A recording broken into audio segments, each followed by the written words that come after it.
독일의 유명한 철학자 임마누엘 칸트라는 사람이 있습니다. 칸트는 항상 새벽 4시 55분에 기상을 했고, 항상 오후 4시가 되면 산책을 했고, 항상 밤 10시가 되면 잠자리에 누웠다고 합니다. 제가 철학을 전공했는데 임마누엘 칸트의 철학은 하나도 기억하지 못합니다. 그렇지만 교수님께서 칸트는 아주 시간에 철저해서 기계적으로 살았다, 그 말은 제가 기억하고 있습니다. 또 다른 독일 사람, 여러분, 베토벤이라는 사람이 있습니다. 베토벤은 커피를 마실 때 항상 원두를 세웠습니다. 60알을 세워가지고 갈아서 원두를 마셨다고 합니다. 60알은 지금 현대인들이 먹는 양의 1.5배 내지 2배 정도가 많은 양입니다. 상당히 좀 쓴 커피를 베토벤이 마시고 작곡을 했습니다. 바빠 죽겠는데 그 60알 언제 세가지고 그렇게 먹습니까? 사람 참 특이한 사람 많습니다. 여러분, 사람만 특이한 것이 아니라 특이한 짐승도 있습니다. 양이 특이합니다. 어떻게 특이하느냐?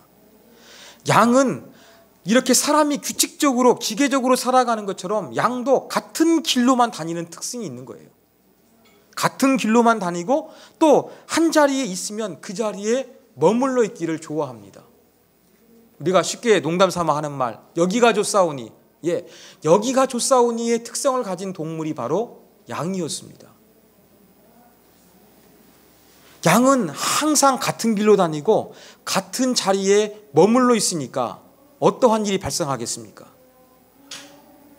여러분, 목초지에서 양이 움직이지 않고 계속 그 풀밭을 뜯어먹게 되면 결과론적으로 그 목초지는 이제는 황량한 광야로 변해버리는 것입니다.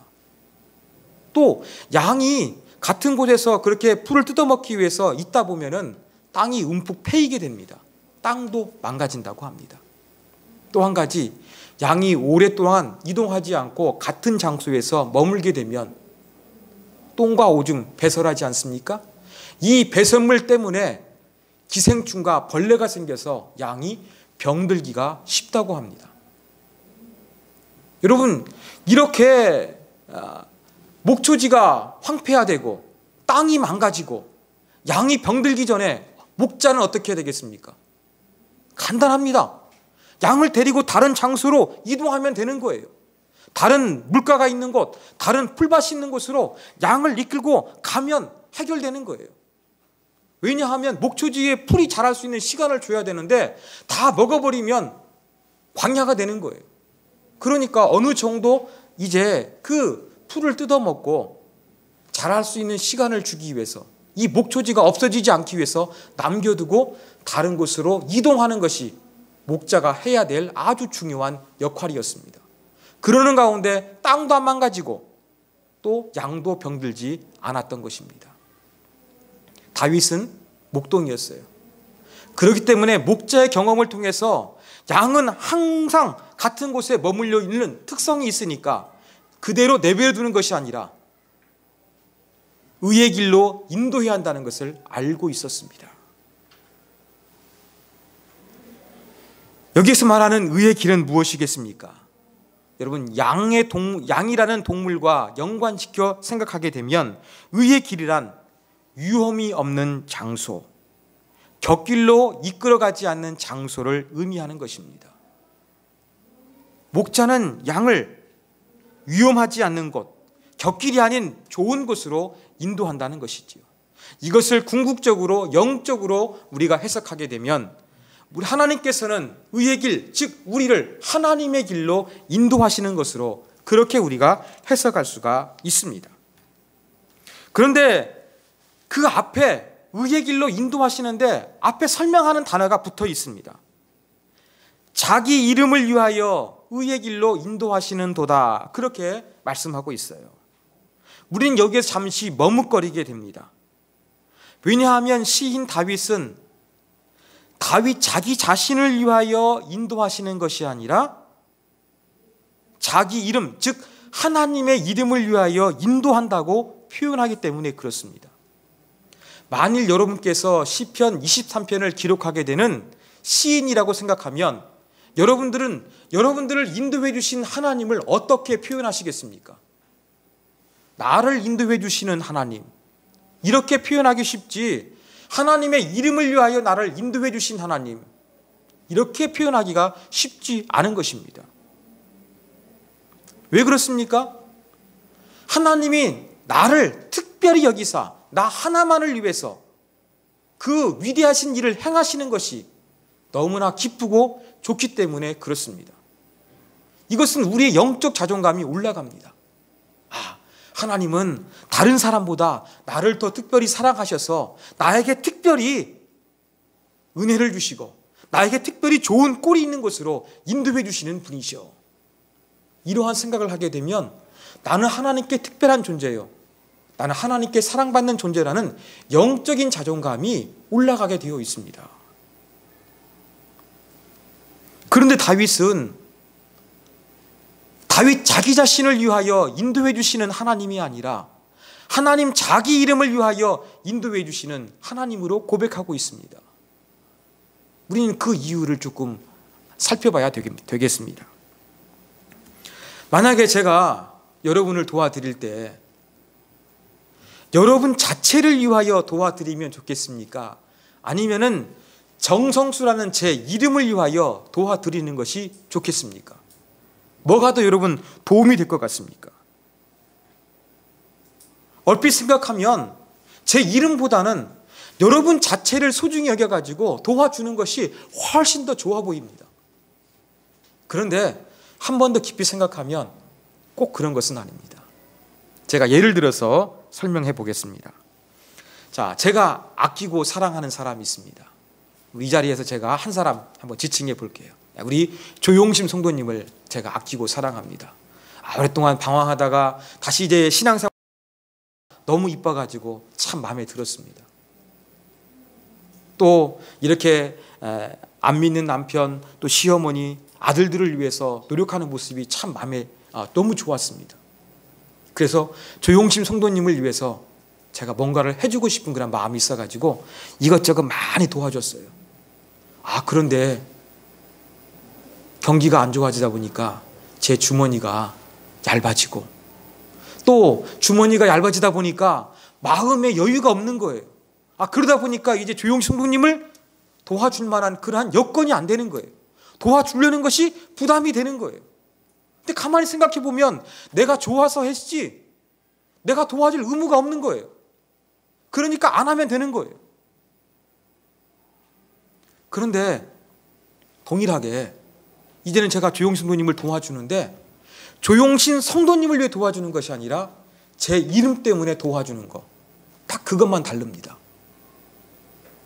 아끼고 사랑하기 때문에 가능한 한 모든 것을 다해서 도와주려고 하는 거예요. 한 가지 다른 것은 제 이름을 걸고 도와주는 거예요.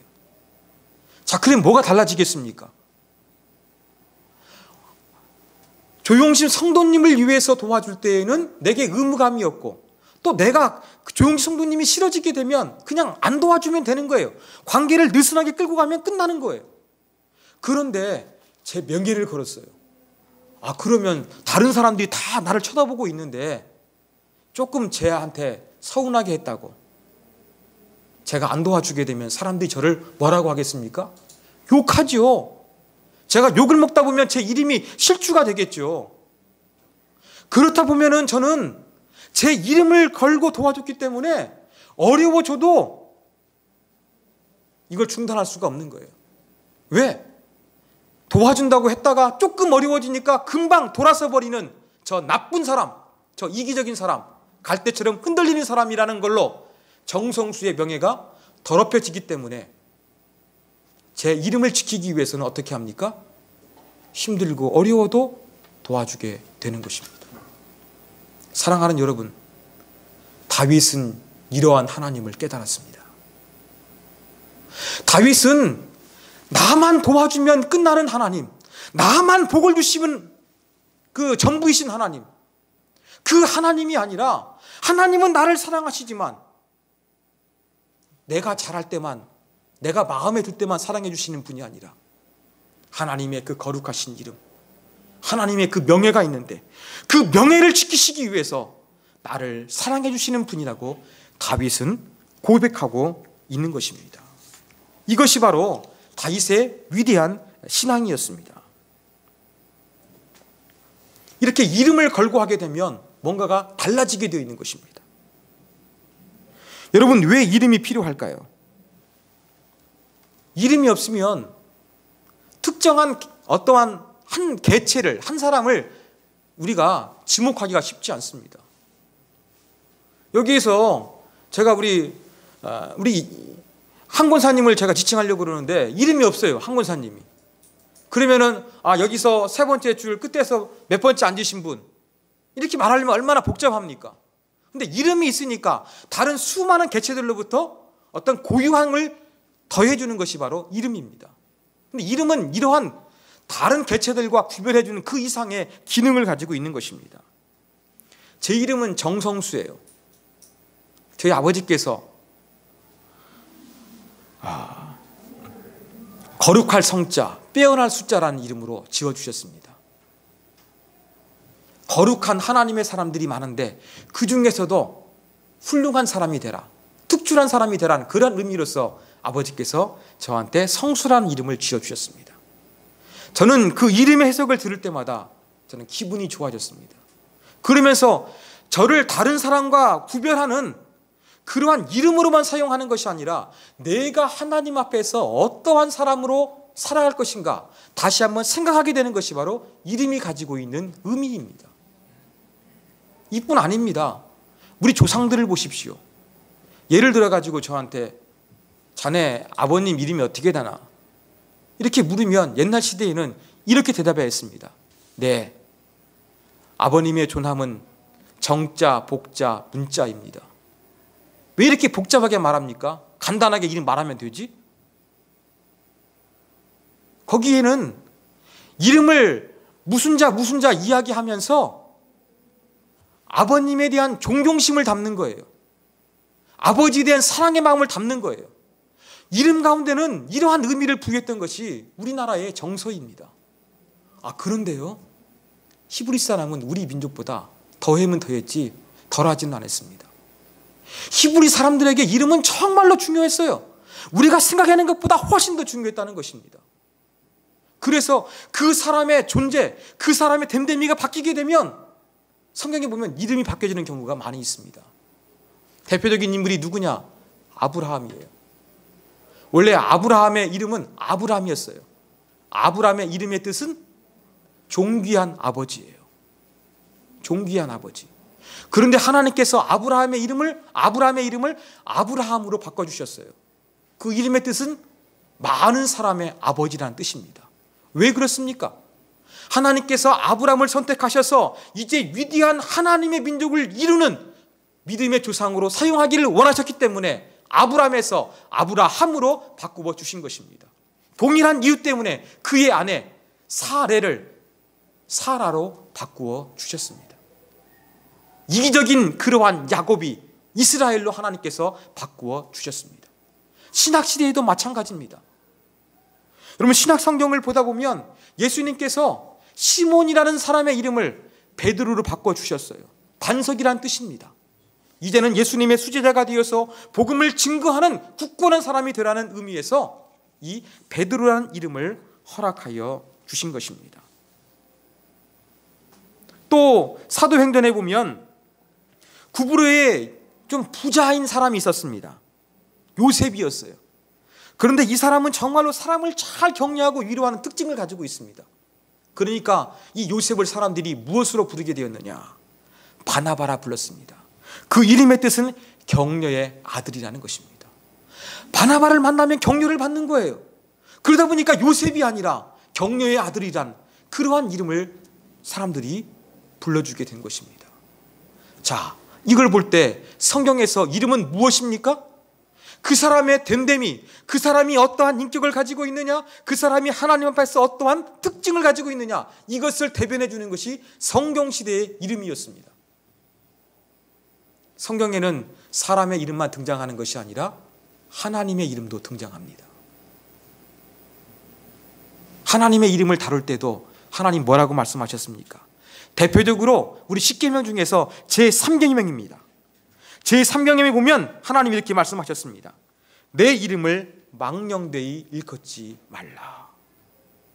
사람에게 이름에게 인격이요 본성이요 하나님 앞에서 어떠한 사람인가를 보여주는 것처럼 하나님의 이름도 하나님을 계시해주고 하나님을 나타내는 것이기 때문에 그 거룩하신 하나님의 이름을 망령되이 일컫지 말라. 하나님께서 금지하신 거예요. 하나님의 이름을 조크로, 유머거리로, 우스갯거리로 망령되이 사용하지 말라고 하나님 그렇게 말씀하여 주신 것입니다. 그런데 이 하나님이 선택하신 이스라엘 백성들은 하나님의 이름에 합당한 영광을 올려드리지 못했습니다. 하나님의 뜻과 하나님의 말씀대로 살지를 못했던 것이지요. 그래서 에스겔 36장 22절 23절에 보면 이러한 말씀이 등장합니다. 우리 화면을 보고 같이 말씀을 읽겠습니다. 이스라엘 족속아, 내가 이렇게 행함은 너희를 위함이 아니요 너희가 들어간 그 여러 나라에서 더럽힌 나의 거룩한 이름을 위함이라. 여러 나라 가운데서 더럽혀진 이름 곧 너희가 그들 가운데서 더럽힌 나의 큰 이름을 내가 거룩하게 할지라. 예, 하나님 어떻게 하신다고 말씀하고 계십니까? 하나님의 뜻과 계명을 짓밟아버린 이스라엘 백성들로 말미암아 멸망과 민족 가운데서 하나님의 이름이 더럽힘을 당하게 됐습니다. 그래서 하나님께서는 다시 나의 큰 이름을 거룩하게 하겠다 말씀하고 계시는 것입니다. 하나님은 이렇게 거룩하신 분이요 하나님의 거룩하신 이름이 더럽힘 받기를 원치 않는 분입니다. 하나님은 이름을 더럽힘 받기를 원치 않으시기 때문에 신실하신 분이십니다. 민수기 23장 19절입니다. 같이 읽겠습니다. 하나님은 사람이 아니시니 거짓말을 하지 아니시고 인생이 아니시니 후회가 없으시도다. 어찌 그 말씀하신 바를 행하지 않으시며 하신 말씀을 실행하지 않으시랴. 예, 하나님 거룩하신 분이에요. 하나님의 이름은 망령되이 이끌 수 있는 분이 아니에요.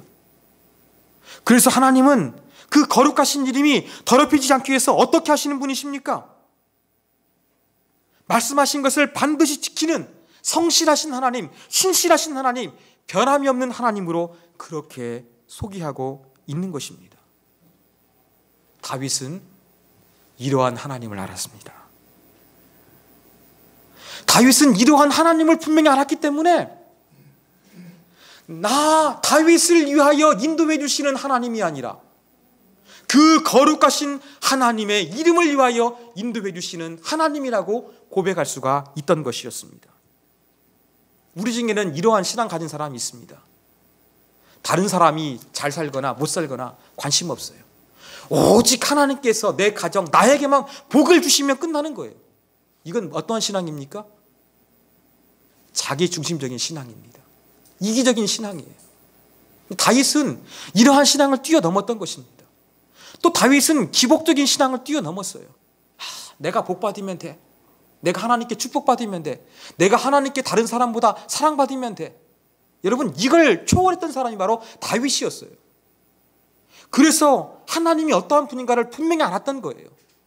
하나님은 나에게 단지 복을 주시는 분이 아니라 하나님 이름 자체가 거룩하시기 때문에 나에게 좋은 것을 주실 수밖에 없는 분, 사랑이 많으신 분, 이 하나님이라는 것을 알게 되었고, 그래서 이 시편을 통해서 하나님을 이야기할 때 자기 이름을 위하여 의의 길로 인도하시는 하나님으로 고백하고 있는 것입니다. 그래서 이 자기 이름을 위하여라는 성경을 번역할 때 사람들은 이렇게도 번역합니다. 하나님 자신에 어울리도록, 하나님 그의 이름에 영광 돌리도록 하나님 약속대로 인도하시는 것으로 번역하고 있습니다. 이렇게 하나님은 자기 자신의 거룩한 이름에 합당한 모습으로 그의 양된 하나님의 자녀들을 인도해 주시는 분이십니다. 그렇다고 한다면 우리는 하나님에 대하여 어떠한 자세를 가져야 되겠습니까? 변함없이 관계가 틀어지면 도와주는 걸 끊어버리는 것처럼 찬바람 쌩쌩 부는 하나님이 아니라 그 하나님의 명예를 걸고서 변함없이 우리를 도와주시고 사랑하시고 인도하시고 지켜주시는 분이기 때문에 우리는 하나님 안에 머물러 있어야 되겠습니다. 하나님만을 신뢰해야 되겠습니다. 사랑하는 여러분, 지금 여러분의 삶이 이리저리 흔들리고 있습니까? 여러분의 미래에 대하여 막막하고 앞길이 보이지 않고 있습니까? 인생의 중요한 기로의 선택에서 어떤 것을 택해야 하는지 여러분 갈등하고 있습니까? 어떻게 살아야 하는지, 어디로 가야 하는지, 무엇을 따라야 하는지 끝없이 선택하고 풀어내야 할 인생의 문제들로 여러분 씨름하고 있습니까? 이러할 때에 한 곳에 머물러 있기를 좋아하는 양떼를 다른 곳으로 인도하는 목자와 같이 우리를 인도해 주시는 하나님을 신뢰해야 할 것입니다. 저는 이 말씀을 교회적으로도 적용하고 싶습니다. 교회가 삼성직으로 이전해서 감사 예배도 드렸습니다. 이제 우리 가운데 남아있는 것은 이 빈자리를 채우며 교회가 건강하게 성장하도록 만드는 것입니다. 그런데 새로 교회가 이렇게 개척해가지고 성장하기가 너무나 힘든 시대가 되었습니다. 제가 어느 기독교 신문을 보니까 타이틀이 이렇게 붙어 있더라고요. 개척 필패의 시대. 개척하면 실패하는 시대가 되었다는 이야기입니다. 여러분 통계에 의하면요, 교회가 세워져 가지고 성도수 100명이 되는데 이 100명이 될 수 있는 확률은 몇 프로냐? 1%도 안 된다고 합니다. 그리고 다시 이 100명 된 교회가 300명 교인이 되는데 이것도 1%가 되지 않는데요. 그만큼 교회 성장이 어려운 시대가 되었습니다. 그런데 교회는 많아져 가지고 목회자가 갈 데가 없어요. 그러다 보면 여기저기 목회자들이 교회를 개척하는 경우가 정말 많습니다. 그런데 요즘 현대인들이 작은 교회에 오려고 하지 않습니다.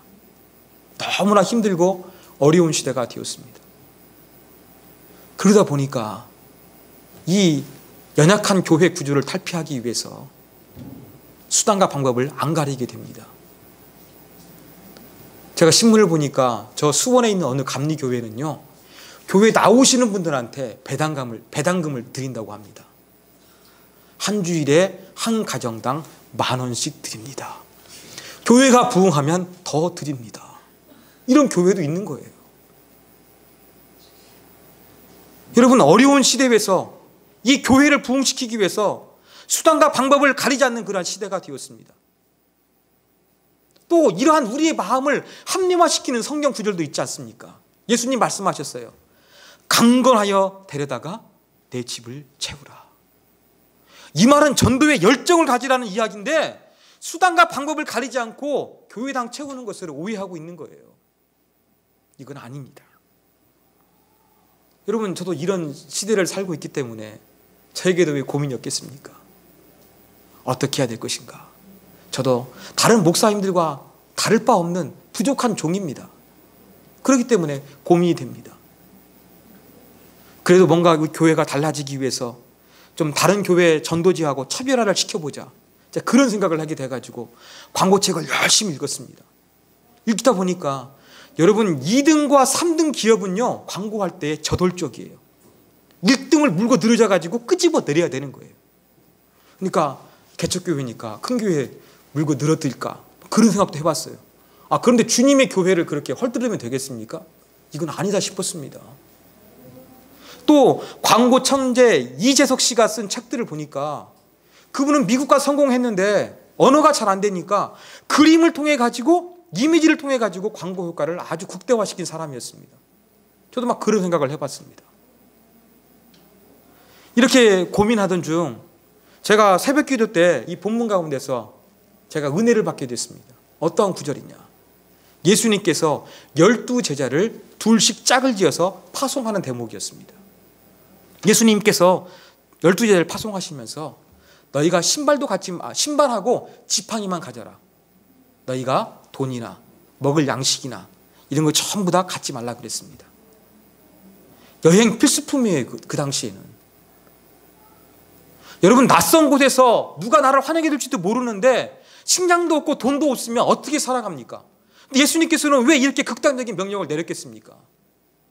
예수님의 의도는 이겁니다. 너희가 전도할 때 철저하게 하나님만을 신뢰하라. 제가 이 구절에 가슴에 감동이 됐습니다. 아, 그렇습니다, 하나님. 전도하는데 다른 교회하고 차별화 짓는 것도 중요하고 또 뭔가 열심을 보여가지고 뭐 만드는 것도 중요하지만 가장 중요한 것은 전도할 때 하나님을 신뢰하는 것입니다. 전단지 멋있게 만드는 거, 어떤 자극적인 영상을 만드는 거, 뭐 문구를 만드는 거, 이게 중요한 것이 아니라 살아계신 하나님만을 신뢰하는 것, 의존하는 것, 이것이 중요하다는 것을 제가 발견하게 된 것입니다. 오늘 시편 23편 다윗의 용어로 바꾸면 무엇입니까? 하나님의 이름을 위하여 의의 길로 인도해 주시는 하나님을 신뢰하는 것입니다. 우리 세움교회 세워가지고 이곳까지 올 수 있도록 누가 하신 것입니까? 하나님이 하셨습니다. 인간이 한 것이 아니라 하나님이 하셨습니다. 지금까지 하나님이 하셨기 때문에 앞으로도 하나님께서 그 거룩하신 이름을 위하여 행할 것을 믿고서 우리가 순종하고 따라가고 마음을 모으면 되는 것입니다. 저는 이것을 그렇게 발견하게 되었습니다. 사랑하는 여러분, 하나님은 어떠한 분이십니까?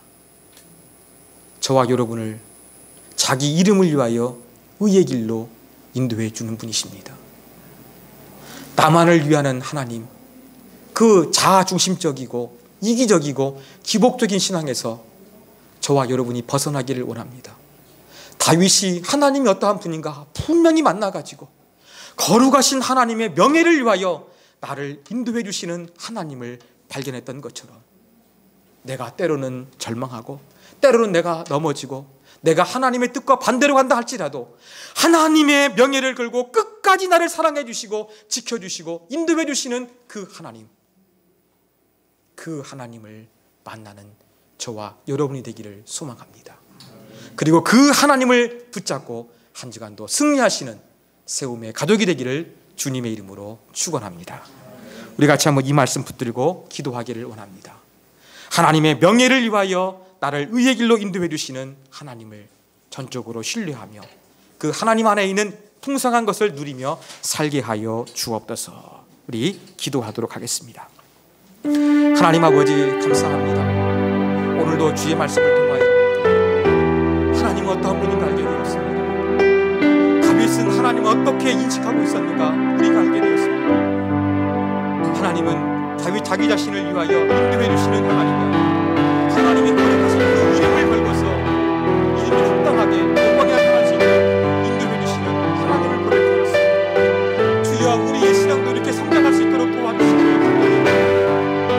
나를 사랑해 주시는 것으로 만족하지 아니하고 그 거룩하신 하나님의 이름 때문에 나를 끝까지 사랑해 주시고 선한 길로 인도해 주시는 분, 푸른 풀밭과 밝은 시냇가로 인도해 주시는 그 하나님을 고백할 수 있는 하나님의 사랑을 도와주시기를 간절히 원하고 주님 붙잡아 주시옵소서.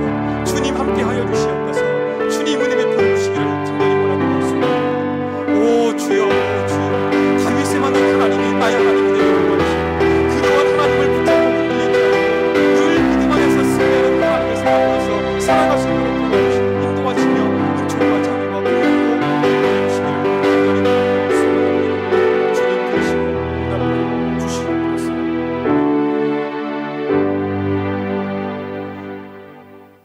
하나님, 다윗 자기 자신을 위하여가 아니라 하나님의 거룩하신 이름을 위하여 인도해 주시는 하나님을 다윗은 알았습니다. 이것이 바로 우리가 하나님에 대해서 알아야 될 모습입니다. 나만 잘해주면 마냥 좋은 하나님이 아니라 그 거룩하신 하나님의 이름 때문에 변함없이 사랑과 은혜를 주시는 그 하나님을 발견하게 하여 주옵소서. 그 하나님만을 신뢰하며 하나님의 영광을 드러낼 수 있도록 우리를 사용하여 주옵소서. 예수님의 이름으로 기도하옵나이다. 아멘.